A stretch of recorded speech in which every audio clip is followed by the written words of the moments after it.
Hello dear student. Target 2026 में आज हम करने वाले हैं प्रीवियस ईयर 2024 का section B and C.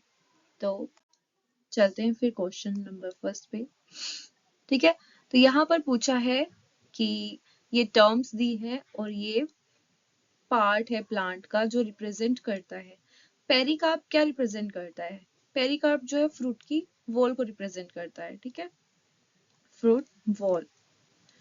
And कोटिलीडन जो होते हैं seed of grass family. Grass family में जो कोटिलीडन होते हैं यानी कि ग्रास फैमिली क्या होती है? मोनोकोट होती है। ठीक है, तो मोनोकोट में जो कोटिलीडन होता है उसको क्या बोलते हैं? Scutellum. Then embryonal axis. Embryonal axis में क्या आएगा? Plumule and radicle. Plumule, radicle. और प्ल्यूम्यूल क्या बनाता है? फिर शूट बनाता है हमारा। एंड रेडिकल से क्या बनता है? रूट बनता है। Then remains of nucleus in a seed. Seed में जो न्यूक्लियस बच जाता है वो क्या बनाता है? वो बनाता है पेरिस्पर्म। ठीक है, नेक्स्ट क्वेश्चन पे चलते हैं। Observe the picture given below, name the naturalist. तो यहाँ पे हमें उसका नाम बताना है। And write the explanation given by him. तो उन्होंने इवोल्यूशन ऑफ लाइफ फॉर्म के बारे में इस एग्जाम्पल से, जो एग्जाम्पल है, क्या बताया? तो उनका नाम क्या था? उनका नाम था लेमार्क। ठीक है, फर्स्ट तो ये हो गया, लेमार्क थे वो। और उन्होंने इस एग्जाम्पल से क्या बताया? क्या समझ आ रहा है यहाँ से? कि भाई जिराफ थे, उनकी नेक पहले छोटी थी। ठीक है, देन वो जब ग्रास पे खाते थे, देन फिर बड़े बड़े जो ट्री थे, ट्री और लंबे होते गए। तो भाई उसके लिए उन्होंने अपनी नेक, उन लीफ तक पहुंचने के लिए अपनी नेक को स्ट्रेच किया, स्ट्रेच किया, स्ट्रेच करते करते करते क्या हुआ? उनकी नेक जो लंबी हो गई, नेक लंबी हो गई, और वो जनरेशन टू जनरेशन अब हमें नेक, जिराफ जो है उनकी नेक लंबी मिलती है। क्यों? वो उन्होंने कुछ करेक्टर अपनी लाइफ में एक्वायर किए, देन वो अपनी नेक्स्ट जनरेशन में ट्रांसफर किए। तो यही बात जो थी लेमार्क ने बोली, उन्होंने एक्सप्लेन की इनहेरिटेंस ऑफ एक्वायर करेक्टर। ठीक है, कि जो एक्वायर करेक्टर है उनका इनहेरिटेंस, कि वो one generation to another generation में जाते हैं। ठीक है, तो उनके अकॉर्डिंग क्या था कि एंसेस्टर जो थे ना जिराफ के, उनकी नेक बहुत छोटी थी। ठीक है, और फिर उन्होंने कंटिन्यूसली जो है उनको स्ट्रेच की, जो लीव्स थी ट्री की, टॉल ट्री की, उनको खाने के लिए। और कांस्टेंट उन्होंने यूज किया, उसका लगातार यूज करते रहे। तो इस तरह से क्या हुई, उनकी जो गर्दन थी वो लंबी हो गई। एंड दिस एक्वायर करेक्टर, ये करेक्टर उन्होंने अपनी लाइफ में तो एक्वायर किया, तो वो फिर नेक्स्ट जनरेशन में पास हुआ, यानी कि उनकी गर्दन लंबी थी। फिर उनकी जो नई प्रोजेनी हुई, जो उनके बच्चे हुए, उनकी भी उनकी गर्दन लंबी मिली। ठीक है, तो ओवर मेनी जनरेशन जो जिराफ है उनमें लॉन्ग नेक आ गई। ठीक है, नेक्स्ट क्वेश्चन पे चलते हैं। यहाँ पे पूछा है write the basic step followed in the assisted reproductive technologies ART programme to help childless couple. कि जो चाइल्डलेस कपल होते हैं उनके लिए जो है ये ART प्रोग्राम है, उनकी हेल्प करने के लिए कि भाई उनको बेबी हो सके। ठीक है, यहाँ पे कुछ रीजंस हो सकते हैं कि भाई रीजन फर्टिलिटी, कुछ प्रॉब्लम इशू आ रहे हैं, कुछ ऐसे इशू हैं कि भाई जो है कोपुलेशन का टाइम, सही टाइम नहीं बैठ रहा है, जो उनका ओवम बन रहा होगा उसमें, या ओवम सही टाइम से नहीं बन रहे, उनका सिस्टम मतलब थोड़ा सा जो है सही टाइम से पीरियड्स नहीं आते होंगे। मतलब ये वाली चीजें, बहुत रीजंस होते हैं इसके पीछे। ठीक है, और भी रीजन होते हैं कि भाई वो सही से जो है कोइटस नहीं हो पा रहा है, या और भी रीजन होंगे। यानी कि क्या हो रहा है, कुछ भी ऐसी चीजें हो रही है जिसकी वजह से जो है फर्टिलाइजेशन नहीं हो पा रहा है, और फर्टिलाइजेशन होकर प्रॉपर एम्ब्रियो नहीं बन पा रहा है। अंदर और भी चीजें होती है जिनकी वजह से फर्टिलाइजेशन हो गया, लेकिन होने के बाद भी जो है वो एम्ब्रियो में नहीं जा बन पा रहा है, या प्रॉपर और इशू हो, तो उसके लिए जो है ये ART प्रोग्राम होता है। और इसमें क्या होता है, फर्स्ट स्टेप इसका ये होता है, यहाँ पे हमसे स्टेप्स ही पूछे, मगर यही पूछा ना स्टेप्स क्या होंगे इसके। तो फर्स्ट स्टेप क्या होगा, सबसे पहले ओवा बनाना जरूरी है, फीमेल गेमिट जरूरी है, गेमिट्स चाहिए दोनों के।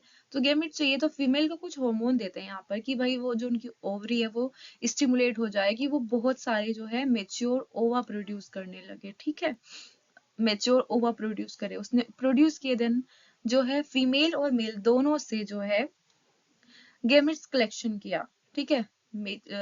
मेल से भी और फीमेल से भी, ओवरी से जो है एग लिए और स्पर्म लिए मेल से, देन फर्टिलाइजेशन किया उनका लेबोरेटरी में, लैब में फर्टिलाइजेशन किया उनको दोनों को, बॉडी से बाहर यानी कि अंदर नहीं, बॉडी के बाहर किसी जो टेस्ट ट्यूब या जो भी ग्लासवेयर होते हैं उनमें फर्टिलाइजेशन किया, एक अप्रोप्रिएट कंट्रोल कंडीशन दी, जो कंडीशन चाहिए होती है फर्टिलाइजेशन को, ठीक है। वो कंडीशन देने के बाद उनको कुछ सेल में वहीं पे डिवाइड करने के लिए रखा, ठीक है। क्या किया, एम्ब्रियो कल्चर कराया उनको कि वो कुछ सेल तक डिवीजन जो है अर्ली एम्ब्रियो का वो वहीं पे हो लैब में। तो यहाँ पर देखो दो चीजें हैं, फर्टिलाइजेशन और कुछ सेल तक जो डिवीजन हुआ है वो लैब में हुआ है, ठीक है, लैब में हुआ है। देन उसके बाद जो वो एम्ब्रियो है उसको क्या करेंगे, हेल्दी एम्ब्रियो को जो होगा उसको यूट्रस में या फ्लोपियन ट्यूब में ट्रांसफर कर देंगे उसके ड्यूरेशन के बेसिस पर, एंड देन उसको ट्रांसफर कर दिया। अब फर्दर तो जो डेवलपमेंट है वो मदर के अंदर ही होगा, ठीक है। तो ठीक है, ये स्टेप्स हो गए। देन उन्होंने पूछा है कि इसको टेस्ट ट्यूब बेबी प्रोग्राम क्यों कहा गया है। तो टेस्ट ट्यूब बेबी प्रोग्राम इसीलिए कहा गया है क्योंकि यहाँ पे फर्टिलाइजेशन और जो एम्ब्रियो कल्चर हुआ है वो लैब के अंदर हुआ है, यानी कि कुछ टाइम जो है अर्ली, जो देखो फर्टिलाइजेशन और अर्ली डेवलपमेंट जो हुआ है एम्ब्रियो का, वो फीमेल जो बॉडी है उससे बाहर हुआ है, यानी कि ह्यूमन से बाहर हुआ है। बाहर होना यानी कि लेबोरेटरी में होना, इन विट्रो कंडीशन में हुआ है, और यानी कि ट्रेडिशनली ग्लासवेयर टेस्ट ट्यूब वगैरह में होता है। तो इसीलिए इसको जो है क्या बोला गया, टेस्ट ट्यूब बेबी प्रोग्राम, ठीक है। एंड देन उसको बाद में एम्ब्रियो को यूट्रस में ट्रांसफर कर ही दिया जाता है फर्दर डेवलपमेंट के लिए। नेक्स्ट क्वेश्चन पे चलते हैं। यहाँ पे फार्मर के बारे में, farmer while working on his farm, तो उसको एक पॉइजनस स्नेक ने काट लिया, एंड फिर वो अपने नियर बाई हेल्थ सेंटर में जाता है और डॉक्टर उसको इंजेक्शन देता है कि उसकी लाइफ बच जाए। तो डॉक्टर ने क्या दिया उसको इंजेक्शन में, एंड क्यों ऐसा किया उसने। तो डॉक्टर ने यहाँ पर, हमने पहले पेपर में भी ये पढ़ा था, देखो थोड़ा अलग वे में दिया है लेकिन पूछा वही चीज है ना। तो यहाँ पर जो है एंटीबॉडीज, जो एंटी विनम है ना, जो उसका जहर है, टॉक्सिन है, उसको न्यूट्रलाइज करने के लिए एंटीबॉडीज जो है वो देता है डॉक्टर, ठीक है। तो यहाँ पे वही है कि एंटी स्नेक विनम उसको दिया जाता है, प्रीफॉर्म एंटीबॉडीज, जो कि जो सांप का जो जहर होगा उसको न्यूट्रलाइज कर देगी, ठीक है। तो उसने इंजेक्ट क्या किया, आंसर हो गया पहला तो कि उसने एंटी विनम एंटीबॉडीज जो है, हम ये भी कह सकते हैं कि जो प्री फॉर्म एंटीबॉडीज थी उन्होंने, जो कि एंटीविनम थी, ठीक है। एंड वो किस लिए दी, कि वो न्यूट्रलाइज कर सके, ताकि जो उसका हार्मफुल इफेक्ट होगा यानी कि फार्मर की लाइफ को बचाने के लिए, ठीक है। फिर इन्होंने पूछा कि ये कौन सी इम्यूनिटी है। अब ये इम्यूनिटी हमारे इम्यून सिस्टम से तो नहीं हो रही है, ठीक है, ये हमारा इम्यून सिस्टम तो नहीं प्रोड्यूस कर रहा है, ये तो बाहर से दी जा रही है। बाहर से दी जा रही है, इसका मतलब क्या है, आर्टिफिशियल है। देन और क्या बोलेंगे, क्योंकि ये हमारी बॉडी नहीं प्रोड्यूस करी, तो आर्टिफिशियल पैसिव इम्यूनिटी बोलेंगे इसको, ठीक है। आर्टिफिशियल एक्वायर्ड पैसिव इम्यूनिटी, क्योंकि एंटीबॉडीज है तो एंटीबॉडी जो होती है एक्वायर्ड में आती है, तो आर्टिफिशियली एक्वायर्ड पैसिव इम्यूनिटी होती है, रेडीमेड एंटीबॉडीज दी है यहाँ पर, और ये यानी कि बॉडी ने खुद प्रोड्यूस नहीं की। देन नेक्स्ट क्वेश्चन पूछा है कि फार्मर ऐसा क्यों कहते हैं कि कंप्लीट इरेडिकेशन ना किया जाए इंसेक्ट पेस्ट का। तो भाई क्या होता है, इंसेक्ट है कोई, वो प्लांट पे खा रहा है, ठीक है, प्लांट को नुकसान पहुंचा रहा है, अब हम क्या करें, उनको मार दें। लेकिन कोई ऐसे भी तो एनिमल होंगे, कुछ ऐसे बर्ड्स होंगे, फ्रॉग्स होंगे, कुछ जो इंसेक्ट को खाते होंगे। अब अगर हमने सारे इंसेक्ट मार दिए, सारे इंसेक्ट मारने से क्या होगा, इंसेक्ट तो मर गए। अब जो इंसेक्ट को खाने वाले होंगे वो भूखे रह जाएंगे, तो वो भी मर जाएंगे, और इस तरह से क्या होगा, इस तरह से इकोसिस्टम गड़बड़ा जाएगा। और दूसरी चीज, इंसेक्ट एक और काम करते हैं, इंसेक्ट पोलिनेशन भी करते हैं। तो यहाँ पे यही बताया कि ऑर्गेनिक फार्मर जो होता है क्यों ऐसा नहीं कहता, क्योंकि क्या होता है कि जो पार्ट होता है, फूड चेन का पार्ट है ये, और फूड वेब का, अगर इनका हम एलिमिनेशन कर दें तो इकोलॉजिकल बैलेंस बिगड़ जाएगा। और यहाँ एक और बात है कि पोलिनेटर भी होते हैं, डिकम्पोजर भी होते हैं, कुछ चीज को डिकम्पोज भी करते हैं। और देखो ये बर्ड, फ्रॉग्स और अदर ऑर्गेनिज्म का फूड भी होते हैं। तो अगर भाई इनको मार दिया तो पोलिनेशन रुक जाएगा, इनको मार दिया डिकम्पोजिशन जो ये कर रहे थे वो नहीं होगा, इनको मार दिया तो बर्ड्स भूखे रह जाएंगे जो बर्ड इन्हें खा रही थी, जो फ्रॉग इन पर डिपेंड थे, या अदर ऑर्गेनिज्म जो इन पे डिपेंड थे। तो इस तरह से पूरा जो फूड वेब होगा वो डिस्टर्ब हो जाएगा। ठीक है, तो कंप्लीट इरेडिकेशन जो होता है उससे नेचुरल प्रीडेटर्स जो होंगे वो भी एलिमिनेट हो जाएंगे, जो इसके ऊपर डिपेंड है वो भी मर जाएंगे। ठीक है, और leading to secondary pest outbreak, और इस तरह से क्या होगा, कोई और पेस्ट भी आ सकता है।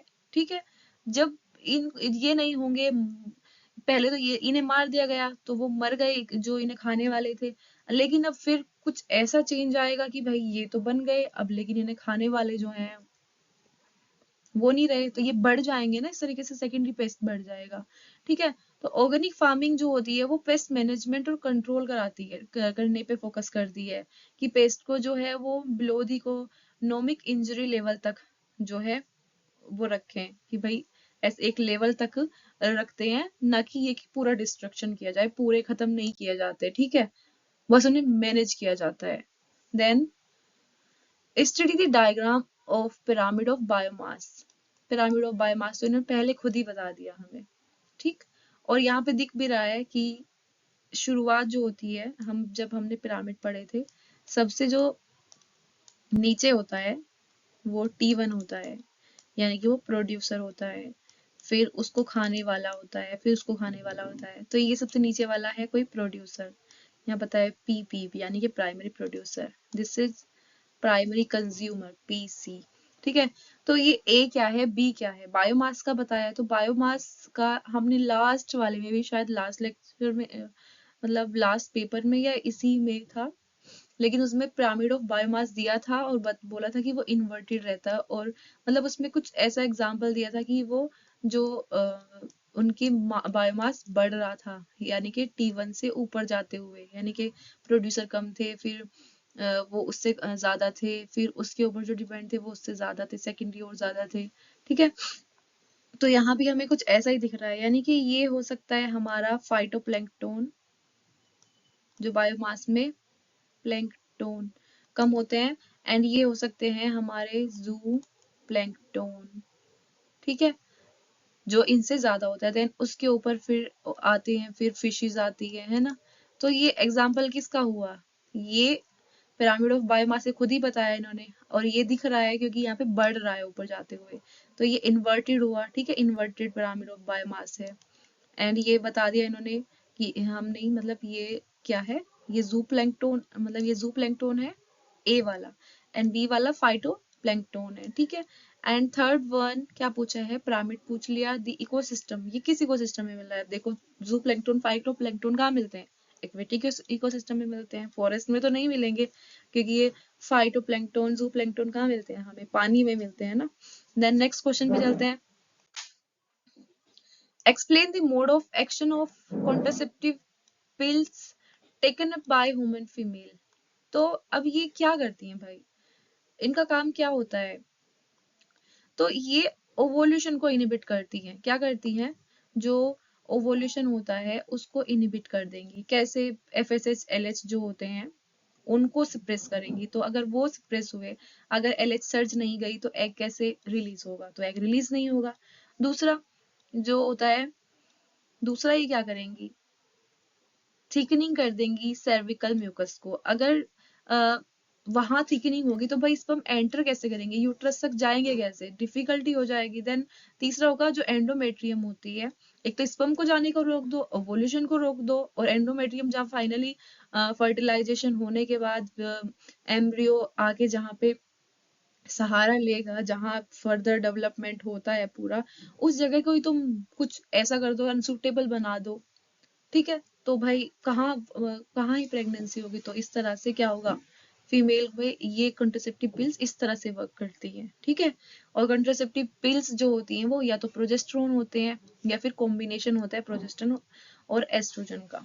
ठीक है, फिर इनका शेड्यूल पूछा है, तो ये जो होती है ये डेली लेनी होती है 21 डेज के लिए, और इन्हें स्टार्ट की जाती है विद इन 5 जो डेज होते हैं मेंस्ट्रुअल साइकिल के, and followed by 7 day pill free interval, और यानी कि जब मेंस्ट्रुअल साइकिल अकर होती है, फिर नेक्स्ट कोर्स फिर से ऐसे ही जब साइकिल रिपीट होती है फिर ली जाती है विदाउट एक भी मतलब डोज को जो है यहाँ पे मिस नहीं करना होता।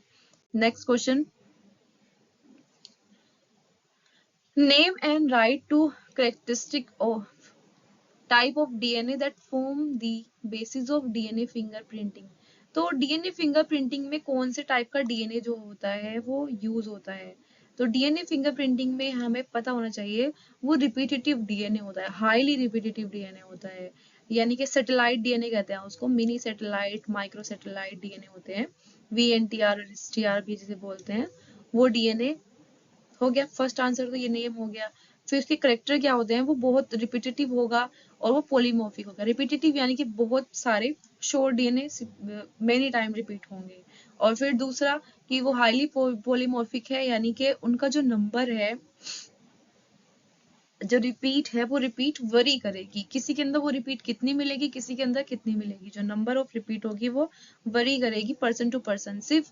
और इसी वजह से वो यूनिक होगा, हर इंडिविजुअल का पहचान करने के लिए है ना वो, इसीलिए वो यूनिक होगा। सिर्फ वो जो है आइडेंटिकल किसका होगा, ट्विंस का, वो भी कौन से ट्विंस का, एक्सेप्ट आइडेंटिकल ट्विन। आइडेंटिकल यानी कि किसके बारे में बोला है, होमोजाइगस ट्विन जो होते हैं, जाइगस ट्विंस, यानी कि वो ट्विंस जो एक ही जाइगोट को डिवाइड करके बने हैं, ठीक है, ना कि वो जो हेटेरोजाइगस है। फिर पूछा है कि दो एप्लीकेशन बतानी है। अब एप्लीकेशन होती है जैसे कि हमें पैटर्निटी मैटरनिटी टेस्ट करना है कि भाई इसका पापा ये इसके मदर है या फादर है, ये जो कि मतलब कहते हैं ना डीएनए टेस्ट कराते हैं लोग, तो वही है डीएनए फिंगरप्रिंटिंग बोलते हैं जिसको, ठीक है, यानी कि पैटर्निटी और मैटरनिटी टेस्टिंग के लिए होता है। और दूसरा फोरेंसिक साइंस में भी, जैसे कि कहीं किसी का क्रिमिनल का बाल या ब्लड या कुछ ऐसी चीज से हम पहचान लेते हैं कि भाई ये क्रिमिनल होगा, यहाँ पे इसका ये मिला है, ठीक है। और मिसिंग पर्सन जो होता है, डेड बॉडीज वगैरह को आइडेंटिफिकेशन के लिए भी यूज करते हैं। बाकी वाइल्ड लाइफ कंजर्वेशन और पॉपुलेशन और इवोल्यूशनरी स्टडीज में भी हमें तो दो बताने हैं मेन, आपको जो इनमें से याद हो, मेन तो यही है कि फोरेंसिक साइंस और पैटर्निटी मैटरनिटी टेस्टिंग में यूज होता है। देन नेक्स्ट क्वेश्चन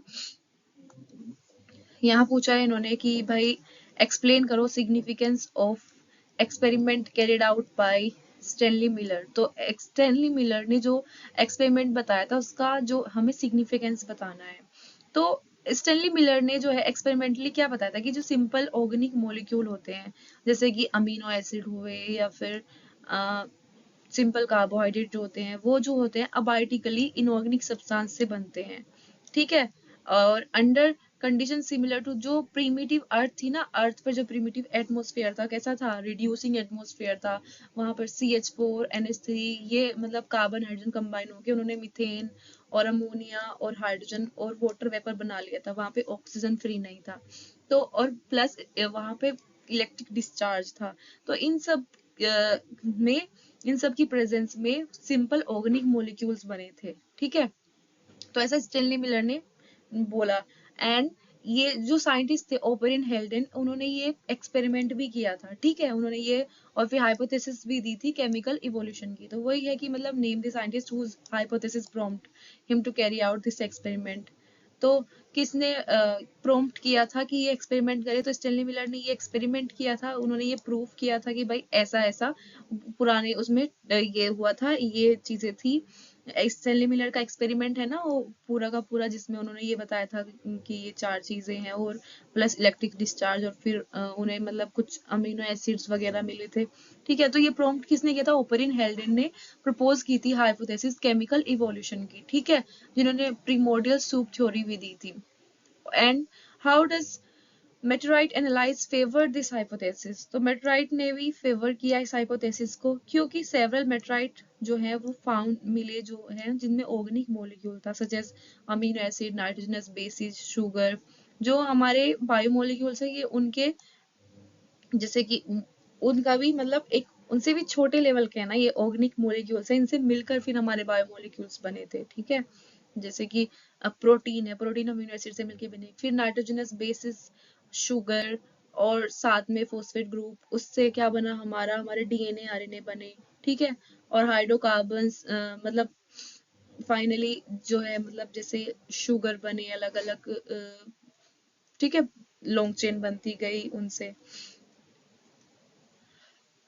तो फिर क्या है, तो this prove that organic compound can be form. तो मतलब ये वाली चीज थी कि भाई जब ये वाले मॉलिक्यूल फाउंड हुए तो इसका मतलब है कि जो ऑर्गेनिक मॉलिक्यूल है वो विदाउट लाइफ, क्योंकि इनसे मिलके फिर और बड़े मॉलिक्यूल बने, पहले माइक्रो मॉलिक्यूल, बायो माइक्रो, फिर बायो मैक्रो मॉलिक्यूल, और इस तरह से जो है उन्होंने बोला कि ऑर्गेनिक कंपाउंड जो है वो अबायोटिकली बने होंगे without life under natural condition. और ये सपोर्ट करता है इस बेसिक बिल्डिंग मतलब आइडिया को कि बेसिक बिल्डिंग ब्लॉक्स जो है लाइफ का वो जो है प्रीमिटिव अर्थ में इनऑर्गेनिक से बना है। कि भाई जैसे इनऑर्गेनिक है हमारा, इनऑर्गेनिक में नाइट्रोजन, हाइड्रोजन, ऑक्सीजन था, ऑक्सीजन तो फिर पहले ये वाली चीजें थी, ठीक है। और फिर बाद में क्या बना, NH3 बन गया, अमोनिया बन गया, H2O बन गया, H2 बन गया एंड CH4, और वहां पे ऑक्सीजन जो फ्री नहीं था, ठीक है, फ्री ऑक्सीजन नहीं रहा। फिर आफ्टर दैट ये फिर कंबाइन हुए,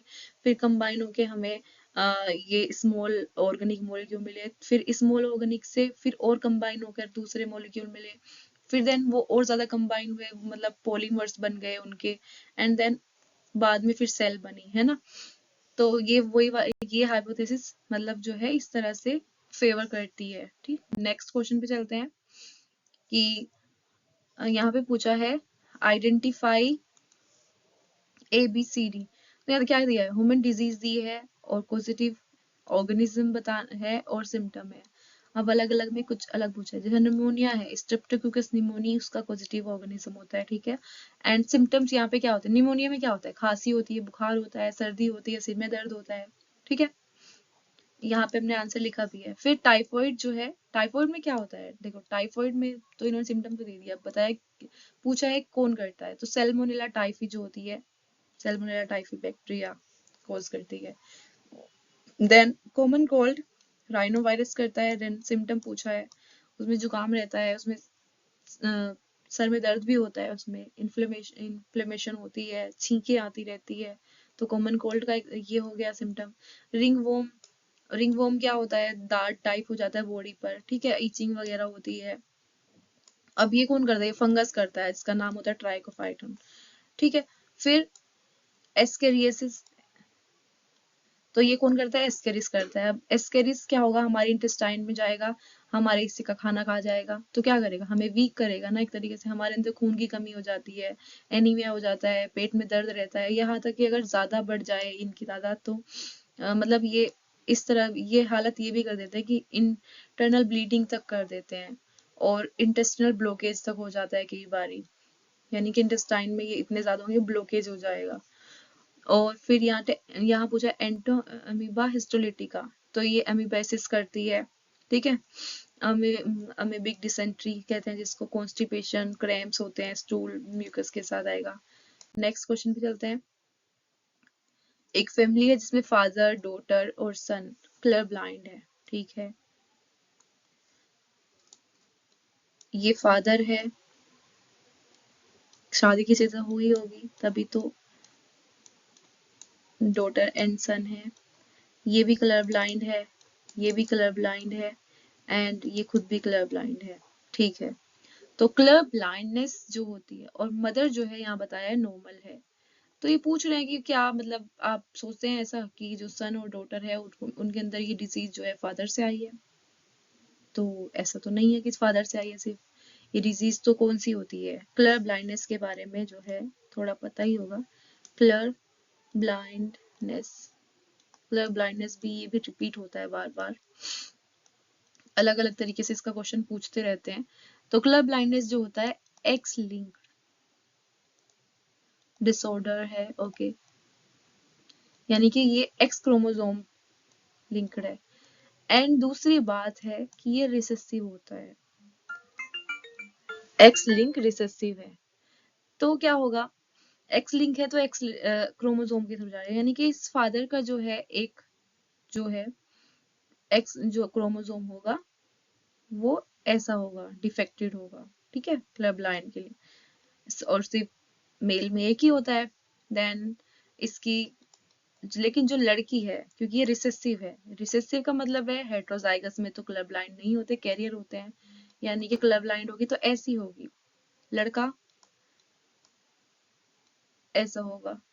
इफ अगर देखो लड़के के अंदर एक्स आया है तो लड़के के अंदर फादर से तो एक्स नहीं आता, लड़के के अंदर जो एक्स आया है वो मदर से आया है, यानी कि मदर के पास एक एक्स ऐसे वाला है, ठीक है, ये जो एक्स आया है ये ऐसा है, ठीक। और लड़की में भी एक एक्स तो फादर से आएगा, दूसरा एक्स तो मदर से ही आया होगा ना कलर ब्लाइंडनेस के लिए।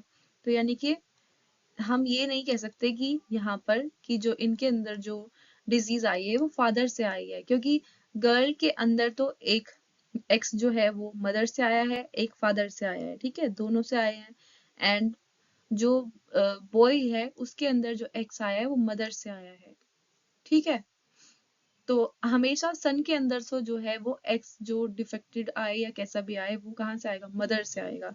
तो हम यहाँ ये नहीं कह सकते हैं, तो यही पूछ रहे हैं कि डू यू थिंक कि जो सन और डॉटर है उनमें फादर से आई है, तो भाई नहीं, ऐसा नहीं है, नो, ठीक है। और रीजन ये है कि जो एक्स क्रोमोसोम है, एक एक्स क्रोम जो सन के अंदर एक्स क्रोमोसोम है वो मदर से आया है, जो डॉटर के अंदर एक एक्स क्रोमोसोम मदर से आया है, एक फादर से आया है। और जब मदर और फादर दोनों के पास से गर्ल में आएगा तभी जो गर्ल है वो कलर ब्लाइंड होगी, ठीक है, अगर उसके पास दोनों होंगे। और सन के पास मदर से एक्स क्रोमोसोम मदर से ही आता है, यानी कि मदर जो है यहाँ पर शुड बी कैरियर, मदर जो है वो ऐसी होनी चाहिए, उसके पास एक जो है डिफेक्टेड क्रोमोसोम होना चाहिए, तभी जो है ये सन कलर ब्लाइंड होगा और ये डॉटर भी कलर ब्लाइंड तभी होगी, ठीक है। नेक्स्ट क्वेश्चन पे चलते हैं।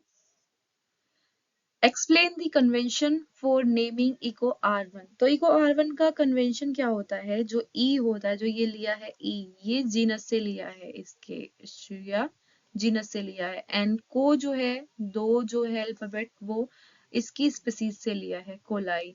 एंड फिर आर जो है वो स्ट्रेन है, ठीक है, RY13 स्ट्रेन से लिया है आर।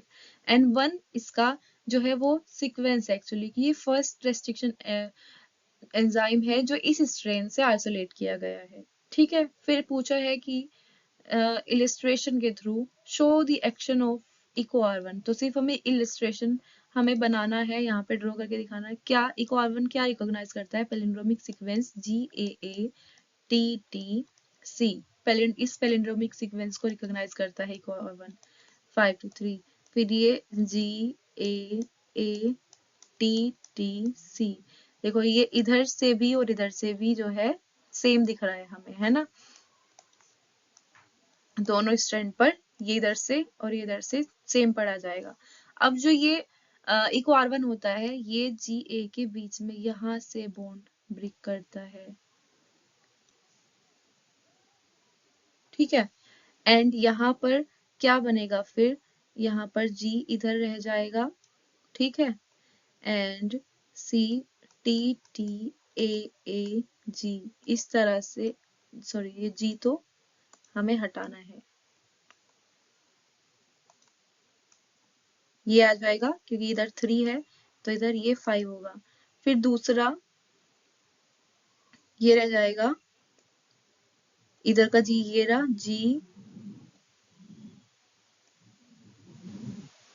GCTTA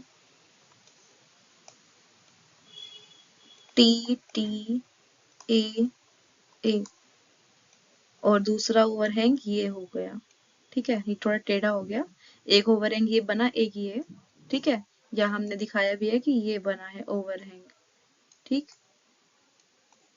ये 5 प्राइम ओवरहैंग 5 प्राइम ओवरहैंग बना है, ठीक है।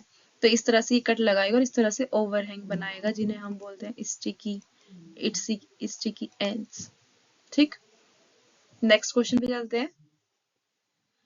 ट्रांसजेनिक एनिमल पूछ रहे हैं, व्हाट आर ट्रांसजेनिक एनिमल, और इन्होंने ट्रांसजेनिक काउ के बारे में पूछा है कि फर्स्ट ट्रांसजेनिक काउ का नाम बताना है और उसकी इंपोर्टेंस बतानी है। तो ये 1 मार्क में, ये 2 मार्क्स में है। तो ट्रांसजेनिक एनिमल कौन से एनिमल होते हैं, वो एनिमल होंगे जिनमें जैसे जाइगोट होगा उनका और उसमें हम कोई फॉरेन जीन इंसर्ट कर दें, ठीक है। एंड देन जब वो बड़ा हो जाएगा, ठीक है, एंड उसके अंदर वो हमें जीन जो है वो एक्सप्रेस होता हुआ दिखेगा उसकी सेल्स में, और फिर नेक्स्ट जनरेशन पे जाएगा तो वहां वो जीन जो इनहेरिट भी होगा। तो यही बोल रहे हैं कि क्या होता है, एनिमल जो जिसमें फॉरेन जीन होता है जो इंसर्ट किया जाता है उसके जीनोम में, and using genetic engineering technique, और सो दैट जो इंट्रोड्यूस जीन है वो स्टेबली इनहेरिट होगा और एक्सप्रेस होगा उनकी सेल में, ठीक है। यानी कि वो वन जनरेशन से दूसरी जनरेशन में भी जाएगा। जब वो उसके अंदर हमने जीन इंसर्ट कर दिया तो वो उसमें उसमें तो है ही, देन उसकी नेक्स्ट जनरेशन में भी जाएगा, फिर उसमें भी जाएगा अगले भी, और एक्सप्रेस भी होगा उनकी सेल्स में। जो भी वो जीन जिस प्रोटीन को कोड करता हो वो प्रोटीन भी बनेगी उससे, ठीक है। Next, name the first transgenic cow. अब काउ पूछिए, काउ कौन है? वो रोजी है, रोजी काउ फर्स्ट ट्रांसजेनिक काउ है। और ये काउ जो होती है ये मिल्क प्रोडक्ट, मिल्क तो प्रोड्यूस करती है काउ, लेकिन उस मिल्क के अंदर एक स्पेशल चीज होती है, दैट इज ह्यूमन अल्फा लेक्टल्बुमिन, ठीक है। एंड ये जो होती है न्यूट्रिटिव वैल्यू को बढ़ा देगी मिल्क की, और ये बेबी के लिए, बेबी फीड के लिए बहुत यूजफुल होती है, ठीक है। नेक्स्ट क्वेश्चन पे चलते हैं। Explain how it is ensured that orchid ophrys is pollinated by a specific species of bee। अब देखो, जो ये ऑर्किड है ये एक प्लांट हो गया और ये बी हो गई, ठीक है। ये बी हो गई, प्लांट से ये पोलिनेटेड होगा, ठीक है। तो यहाँ पर क्या होता है, जो ऑर्किड होता है ना, ये इतना चालाक होता है, ये पोलिनेशन कराने के लिए क्या करता है, इस बी के जैसी, इस बी, कोई बी है उसकी फीमेल के जैसी शक्ल बना लेता है अपनी, अब फ्लावर की, इसका जो फ्लावर होगा ना वो इसकी फीमेल के जैसी शक्ल बना लेगा, ठीक है। इसने ऐसी शक्ल बना ली तो ये जो है बी, मेल आएगा, अट्रैक्ट होगा उसकी तरफ, देखेगा, और ये शक्ल तो बनाएगा ही, कुछ केमिकल्स जो उसकी खुशबू होती है पहचानने में, तो भाई वो आएगा वहां पे, अट्रैक्ट होगा उसकी तरफ और वो कोपुलेट करेगा उसके साथ, शूडो कोपुलेशन होगा, वो सोचेगा ये तो फीमेल है भाई, ठीक है। उसके साथ वो बातचीत करेगा, दोस्ती करेगा, तो मतलब सेंस में, जानवर इनकी सेंस में, ठीक है। तो अब क्या होगा, बी वहां पे आई, उसने सोचा कि ये फीमेल बी है, मेल बी वहां पे आया फ्लावर के पास, फीमेल बी सोचा, तो वहां पे उसने क्या किया, फ्लावर ने ये इसलिए किया है कि वो उसके पोलन ग्रेन जो होते हैं उसको ले जा सके। अब वो वहां से वो आया, वो उससे मिला, देन वहां उसके ऊपर जो है उसके पोलन ग्रेन चिपक गए, देन वो नेक्स्ट नेक्स्ट ऑर्किड जो है फिर उसको देखेगा कि यहाँ तो फीमेल दिख रही है, वहां जाएगा, अब उस वाले के पास उसके पहले वाले के पोलिनेशन चले जाएंगे। तो इस तरह से यहाँ पे पोलिनेशन होता है, ठीक है। तो ऑर्किड जो होता है वो क्या करता है, पोलिनेशन इंश्योर करता है स्पीसीज, स्पेसिफिक स्पीसीज ऑफ बीज, सब नहीं करती, मतलब कुछ इसकी स्पेसिफिक होती हैं स्पीसीज। और क्या होता है यहाँ पे, सेक्सुअल डिसेप्शन, क्योंकि यहाँ पे फ्लावर जो होता है वो फीमेल बी से रिजेंबल करता है, ठीक है, पार्टिकुलर स्पीसीज में उसका शेप, कलर और टेक्सचर बिल्कुल इस तरह का होता है जैसा फीमेल का होता है। और साथ ही साथ कुछ उसके केमिकल सब्सटेंस होते हैं वो भी जो फीमेल बी प्रोड्यूस करती है वैसा ही प्रोड्यूस करता है। तो इस तरह से मेल बी जो होगा वो अट्रैक्ट होगा और वो सूडो कोपुलेशन जब करेगा फ्लावर के साथ, तो इस प्रोसेस में क्या होगा, पोलिनिया जो होंगी वो बी से स्टिक हो जाएगी और फिर वह दूसरे ऑफायरस फ्लावर पर चले जाएंगे, ठीक है, सेम स्पीसीज के। और तो ये क्या होता है, हाईली स्पेसिफिक मिमिक्री है, ठीक है। और इससे क्या होगा, सिर्फ उसी जो स्पीसीज के थ्रू, सिर्फ वही बी जो है, only that particular bee species उस जो फ्लावर है उसको पोलिनेशन में हेल्प करेगी, क्योंकि भाई वही देखकर आएगी, वो देखेगी कि हाँ ये तो मेरी जैसी लग रही है भाई, हमारी बिरादरी की फीमेल है ये, वो ये सोच के आएगा, लेकिन वो उनकी बिरादरी है, फीमेल नहीं है, वो ऑर्किड प्लांट का फ्लावर है, ठीक है। और इस तरह से ऑर्किड जो है चालाकी के साथ रूप बदल कर क्या करता है, पॉलिनेशन कर लेता है, ठीक। अब पूछा है डिस्क्राइब को evolution with the help of this example. अब इसमें को इवोल्यूशन का मतलब है कि अगर एक इवोल्व हो रहा है, को का मतलब है को इवोल्यूशन, अगर एक इवोल्व हो रहा है तो दूसरा भी होगा। तो यहाँ पर जैसे ही बी इवोल्व हुई, बी ने अपने, बी जो है उसने अपने अंदर कुछ चेंज लाया, बी फीमेल के अंदर कोई चेंज आया है इवोल्यूशन में, तो भाई फ्लावर को इसको लग गया भाई इसमें चेंज आया है, अगर चेंज रहा तो भाई वो पहचानेगा नहीं, अब वो जो मेल आएगा वो, अगर ऑर्किड ने उसके साथ कुछ बदलाव नहीं किया, मान लो बी की जो फीमेल थी उसमें कुछ बदलाव आया है, तो उस ऑर्किड को भी अपने फ्लावर में वो चेंज लाना पड़ेगा, तभी वो जो मेल है अट्रैक्ट होगा उसकी तरफ। तो यानी कि जैसा चेंज वो लाएगी वैसा ही उसे भी लाना पड़ेगा, इस तरह से को इवोल्यूशन होगा इनका। तो को इवोल्यूशन का मतलब है कि दो, अगर इन दो इंटरेक्टिंग स्पीसीज है वो टुगेदर इवोल्व होती हैं, साथ में इवोल्व होती हैं, ठीक है। और ऐसा क्यों? सिलेक्शन प्रेशर, क्योंकि each exerting selective pressure on the other. तो यहाँ पे ओफायरस ऑर्किड और बी जो है उसका एग्जाम्पल हुए। तो ओफायरस फ्लावर जब जो है वो मिमिक करेगा, ठीक है, मिमिक द अपीयरेंस एंड फॉर्मोन्स, तो वो क्या करेगा, उसके जैसा ही खुद को बनाएगा और उसके जैसे जो केमिकल होते हैं फीमेल जैसे ही प्रोड्यूस करने करेगा। तो अगर क्या होगा, while the bee has evolve specific mating behaviour, तो मतलब जैसा ही मेटिंग बिहेवियर ये बी के अंदर आएगा वैसा ही अपने अंदर कुछ मिमिक करेगा, जैसा अपीयरेंस उसका होगा वैसा लाने की कोशिश करेगा, जैसे उसके हॉर्मोन्स हैं जैसे केमिकल है वैसे ही प्रोड्यूस करेगा। तो ये म्यूचुअल एडेप्टेशन होगी और इसकी वजह से ही जो ये पार्टिकुलर स्पीसीज है इस बी की, वो इसको ऑर्किड को पोलिनेट करने में हेल्प कर रही है। और ये इसको और मतलब बी को नहीं पता मेरे साथ ये चालाकी खेली जा रही है, ये चालाकी ऑर्किड खेल रहा है, वो फीमेल जैसा बन रहा है उसकी, और इसीलिए वो आ रहा है और उसका पोलिनेशन करा के चला जा रहा है। ठीक है, तो यहाँ पर जो है ये को इवॉल्व हो रही है और ये रेसिप्रोकल इवोल्यूशनरी चेंजेस शो कर रही है। तो हमें यही बताना है कि भाई पहले तो ये क्या हो रहा है पता होना चाहिए, एंड को इवोल्यूशन क्यों हो रहा है वो भी, क्योंकि ये जो है इंटरेक्टिंग स्पीसीज है। ठीक है, नेक्स्ट